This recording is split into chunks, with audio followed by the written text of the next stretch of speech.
Okay, chapter 13. We're still in the section of the waiting room. And right now she's waiting in her room.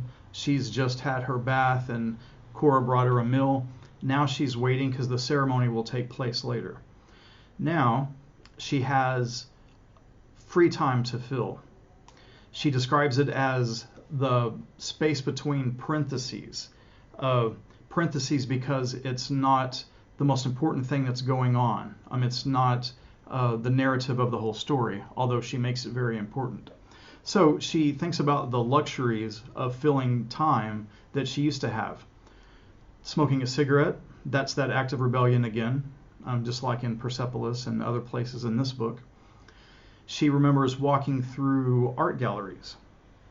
The stroll through those art galleries, it lets her reflect on men's ideas from the past concerning art and femininity. Art and free time were a luxury and so seen as erotic by men, erotic. They had the wealth and the means to live lives of luxury with all that entails. The luxury to imagine women being financed by wealthy men in various ways.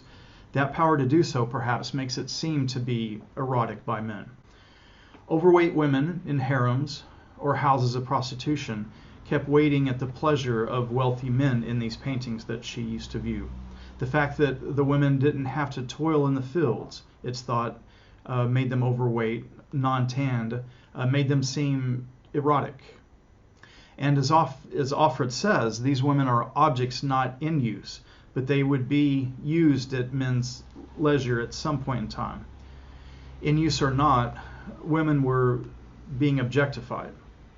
The terms she used to reinforce the idea of women in waiting being erotic as sexual objects are for consumption, arguably all the same things, are suspended animation, objects not in use.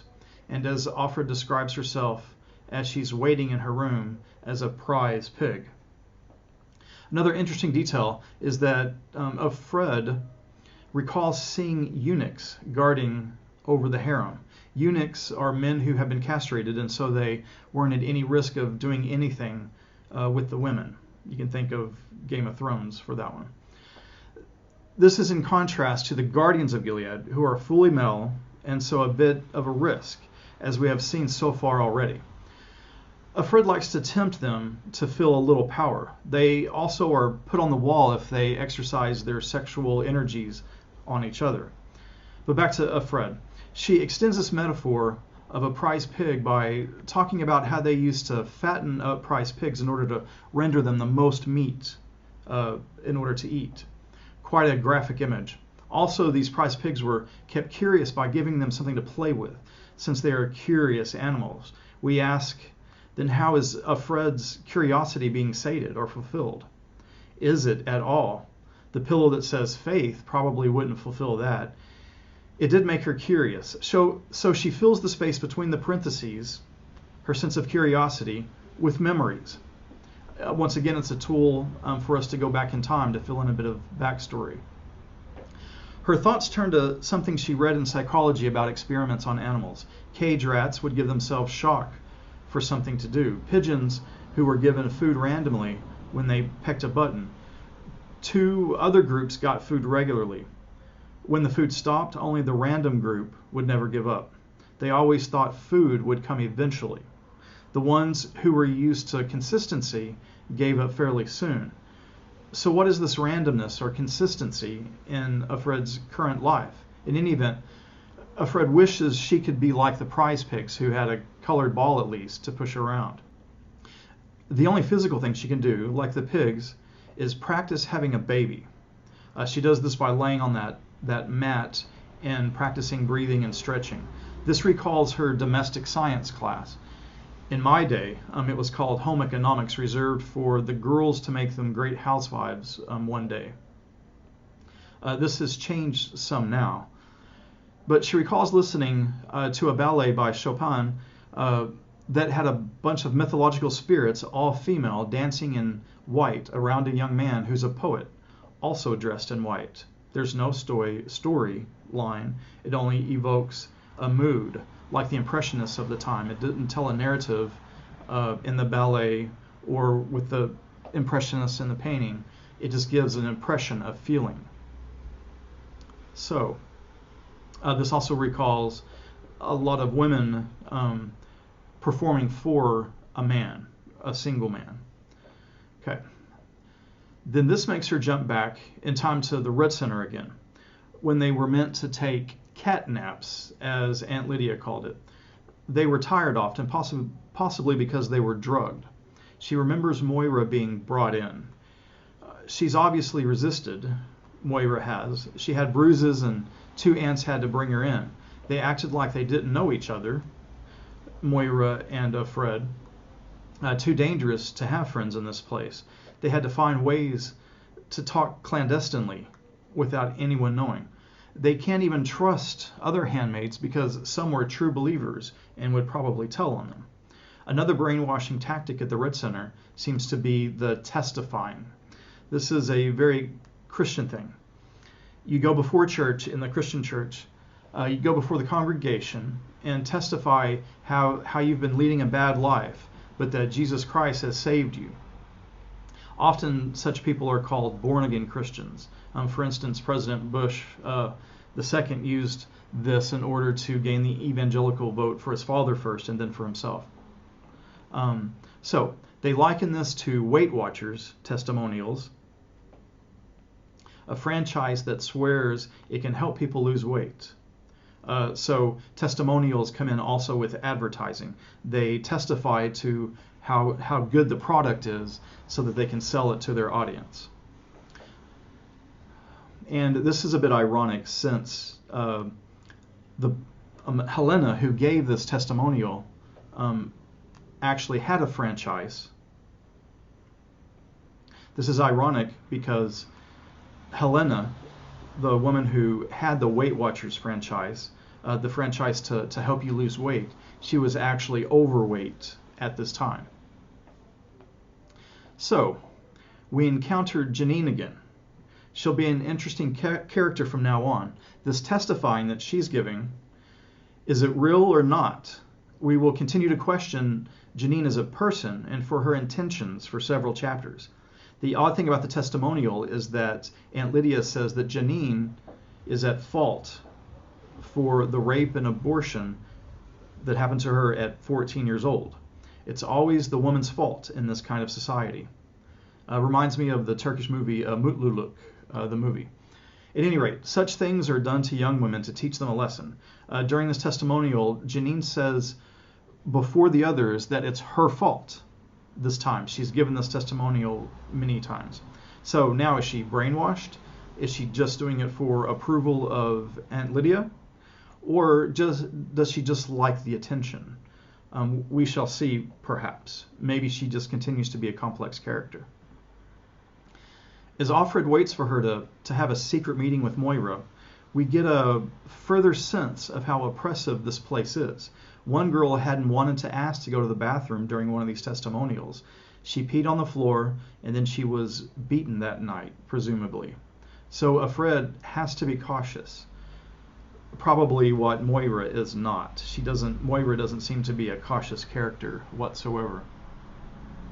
So, Offred goes into the bathroom.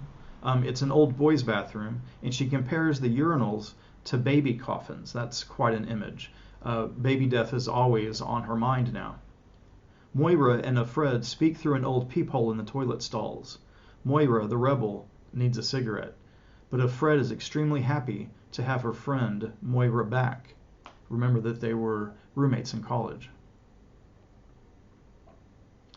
On page 73 with the paragraph, "I sink down into my body," Offred is back in her room in the commander's house, back in the present day of the narrative. She's on the floor again of her room where she was doing her stretches. Now she's examining herself and poetically reflects on how the monthly egg she gets is like the moon. The female cycle is often compared to the waxing and waning of the moon. But then when she has her period now as a handmaid, she knows she has failed, or she feels that she has failed. She has not been impregnated. Is she perhaps a little brainwashed, or is this a biological feeling? Does it tie memories back to her real daughter? But now she travels in time again. This is a pretty complicated chapter. She keeps traveling around everywhere. And just remember that we're getting a nonlinear narrative. It's her stream of consciousness. And so we jump around a lot.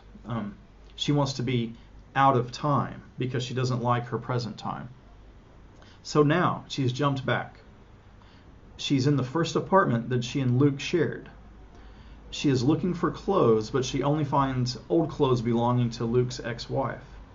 But she needs them, so she takes some.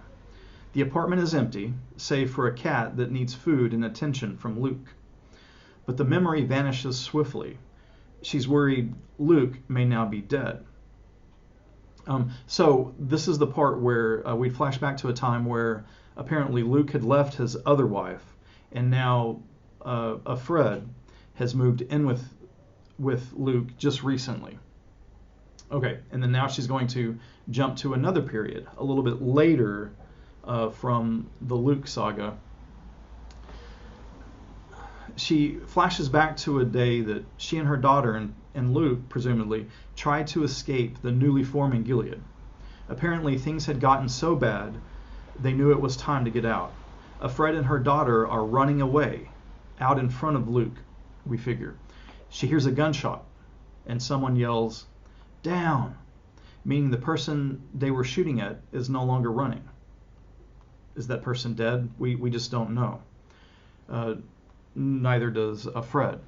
She tries to protect her daughter, who had been given a sleeping pill to be quiet, but the pill is worn off. She's crying now. Fred comments on a beautiful red leaf with veins running through it. What could this mean? We'll talk about it in another section. Then apparently she and her daughter have been caught up to. She's either hit with something or she's drugged at that time in the field. She sees her daughter being taken away from her, but it's like it's through a small window, like a Christmas card. Perhaps a small window on a Christmas card we're looking in on a happy family that's not ours, that's not Fred's. Perhaps she's seeing her happy family being taken away. She also describes it as looking in the wrong end of a telescope, so it's like it's distant and going away. That also ties back with that Christmas card part where she and her mother, when she's a little kid, and they're burning the pornographic magazines, and she feels like it should be a postcard scene. They're around a fire, but it's ironic because this is anything but a picture perfect card happening at Christmas around a fire. All right, it's fanatical people, and she had been tricked in that chapter. But anyway, she wakes up back in her room again, having fallen asleep on the floor. Cora wakes her up, but also the bell wakes her up, telling her that it's time for the ceremony.